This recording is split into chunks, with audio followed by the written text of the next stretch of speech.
Assalamualaikum warahmatullahi wabarakatuh. Halo semuanya, perkenalkan nama saya Dina Damayanti dari Program Studi Pendidikan Masyarakat.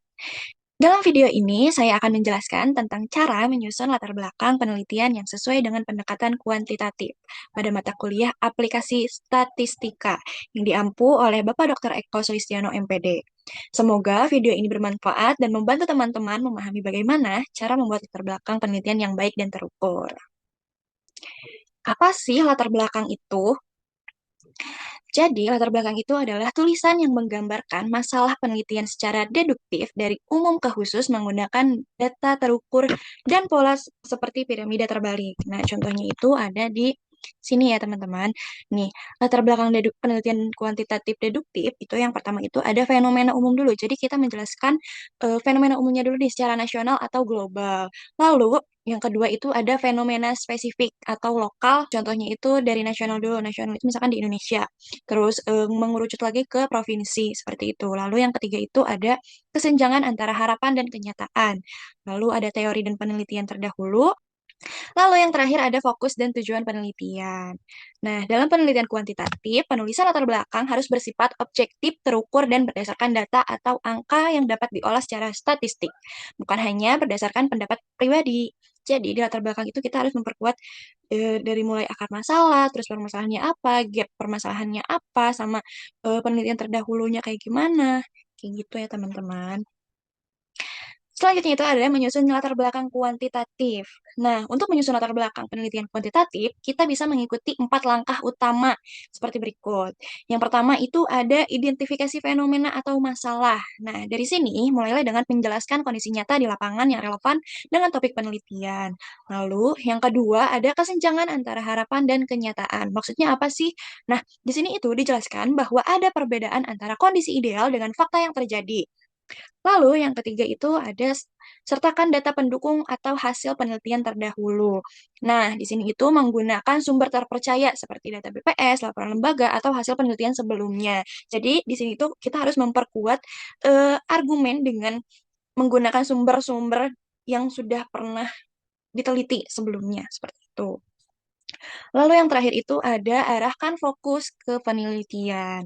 Nah, di bagian ini tutup bagian latar belakang dengan kalimat pengantar ke masalah penelitian. Nah, dengan mengikuti keempat langkah ini, latar belakang akan tersusun secara sistematis, jelas, dan terarah, seperti penelitiannya. Nah, ada beberapa ciri khas latar belakang penelitian kuantitatif yang perlu diperhatikan, yaitu yang pertama, menggunakan data dan angka sebagai dasar argumentasi. Yang kedua itu, menunjukkan hubungan antar variabel, misalnya pengaruh atau perbandingan. Nah, yang ketiga, mengarah pada rumusan masalah yang dapat diuji secara statistik. Lalu, yang terakhir itu ada menggunakan bahasa ilmiah, objektif, dan logis tanpa opini pribadi. Dengan memperhatikan ciri-ciri ini, latar belakang penelitian kamu akan terlihat lebih kuat secara ilmiah, ya. Selanjutnya, saya akan memberikan contoh bagaimana cara membuat latar belakang penelitian kuantitatif. Nah, biasanya di paragraf pertama sampai kedua itu menjelaskan tentang fenomena variabel Y. Nah, paragraf ketiga sampai keempat ada ulas studi terdahulu yang pernah dikaitkan dengan kaitan variabel Y atau judul kalian gitu ya. Lalu paragraf kelima dan keenam itu sampaikan dugaan yang menjadi variabel X dan bahas dari sisi teori terdahulu. Lalu di paragraf 7 dan 8 itu tegaskan tujuan urgensi, lokasi, alasan akademik, dan gambaran populasi. Nah, di sini aku akan ngasih contoh ya teman-teman.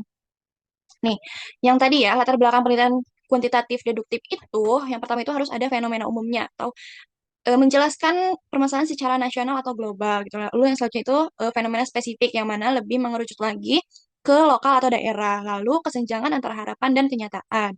Nah, setelah itu juga harus ditambahkan dengan teori atau penelitian terdahulu. Yang terakhir itu lebih mengerucut lagi ke fokus dan tujuan penelitian. Kita akan meneliti apa. Nah, seperti tadi yang sudah dijelaskan, dalam penelitian kuantitatif, bagian awal latar belakang dimulai dengan fenomena umum atau isu yang besar terjadi di masyarakat. Misalnya, saya akan mengambil contoh penelitian tentang prestasi belajar gitu ya.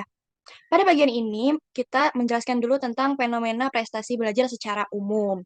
Nah, prestasi belajar merupakan salah satu indikator keberhasilan proses pendidikan di sekolah. Namun, dalam beberapa tahun terakhir, hasil belajar siswa di berbagai sekolah menengah pertama di Kecamatan Cilengkrang menunjukkan fluktuasi yang cukup signifikan. Berdasarkan data dari Dinas Pendidikan Kabupaten Bandung 2024, rata-rata nilai ujian akhir mengalami penurunan sebesar 8% dibanding tahun sebelumnya.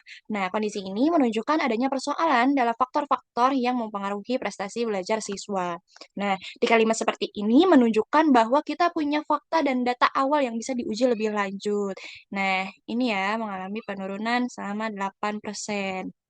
Selanjutnya, setelah membahas fenomena umum, kita akan meninjau penelitian atau teori terdahulu yang relevan dengan variabel tersebut. Misalnya, beberapa penelitian sebelumnya telah membahas faktor-faktor yang mempengaruhi prestasi belajar. Menurut Rahmawati 2021, motivasi belajar memiliki pengaruh positif yang signifikan terhadap prestasi siswa.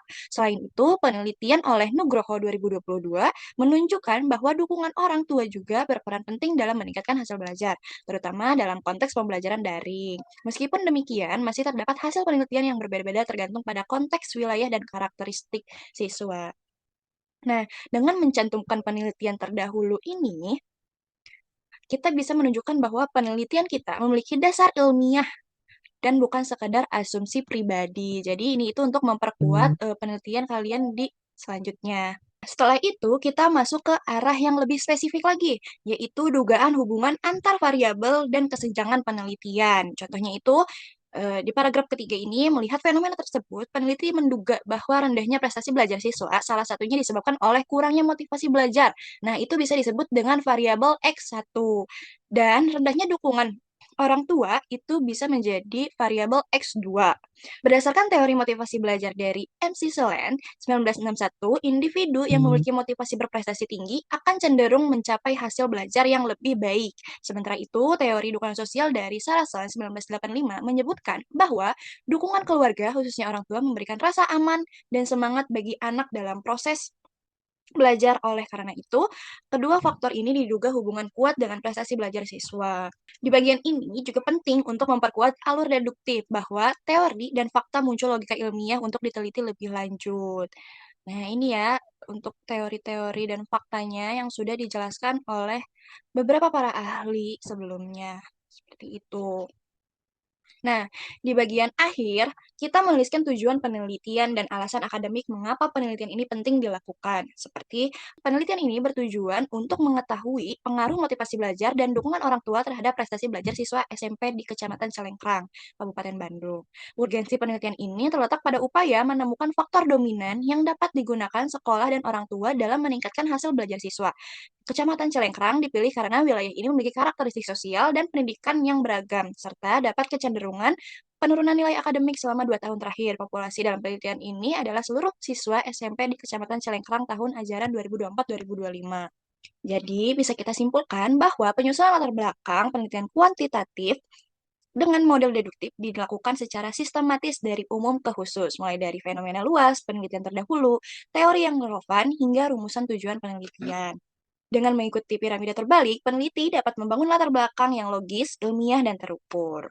Terima kasih sudah menonton. Semoga penjelasan ini membantu teman-teman dalam menyusun latar belakang penelitian kuantitatif dengan lebih mudah dan terarah. Saya Dina Damayanti, pamit undur diri. Assalamualaikum warahmatullahi wabarakatuh.